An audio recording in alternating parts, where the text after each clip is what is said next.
అమ్మా కొడుకులు ఇద్దరు కలిసి చైర్లు మత పెట్టేస్తున్నారు. రాజ్యసభలో చైర్లు మత పెట్టేశారు. రాజ్యసభలో ఖాళీ ఏమీ లేదు.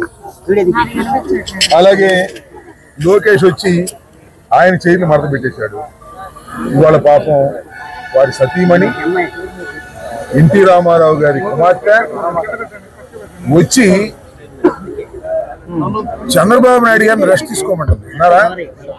ఆమె కుప్పంలో పోటీ చేయటమే కాదు, చంద్రబాబు నాయుడు గారికి రెస్ట్ ఇవ్వండి అని చెప్పి కుప్పంలో చంద్రబాబు నాయుడు గారి కుర్చీ కూడా మూసేశారు. ఇది చాలా స్పష్టమవుతున్నది. నేను ఒకటి మనవి చేస్తా. నిన్నే ఎక్కడో జగన్మోహన్ రెడ్డి గారు చంద్రబాబు నాయుడు గారిని వృద్ధుడు ముసలోడు అన్నా అంట.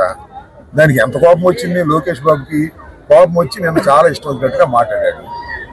పాపం భువనేశ్వర్ గారు కూడా ఇవాళ ఏమన్నారు, ఆయన పెద్దవాడు అయిపోయాడు, ఇక రెస్ట్ తీసుకుంటాడు, నేను పోటీ చేస్తాను అన్నారు. అది వాళ్ళ పార్టీ వ్యవహారం, వాళ్ళ కుటుంబ వ్యవహారం. మొత్తం ఇద్దరికి రెస్ట్ ఇచ్చి, ఎవరికి బాబు కొడుకులకి ఇద్దరికి రెస్ట్ ఇచ్చి నందమూరి తారక రామారావు గారు కుమార్తె కుప్పంలో పోటీ చేయమని ఎవరు పోటీ చేసినా శ్రీమద్ రమారమణ గోవిందే. కుప్పంలో ఓడిపోవటం ఖాయం.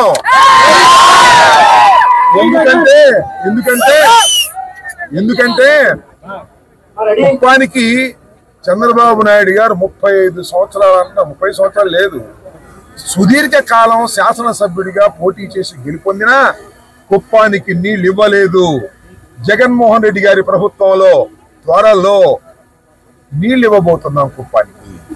కాబట్టి కుప్పంలో కూడా ప్రజాదరణ కోల్పోయినటువంటిది చంద్రబాబు నాయుడు గారి కుటుంబం. కాబట్టి అక్కడ కూడా చైరు మడత వెయ్యవలసిందే. కుప్పంలో గెలిచే పరిస్థితి తెలుగుదేశానికి లేదు, రాష్ట్రంలో ఎక్కడ గెలిచే పరిస్థితి లేదు.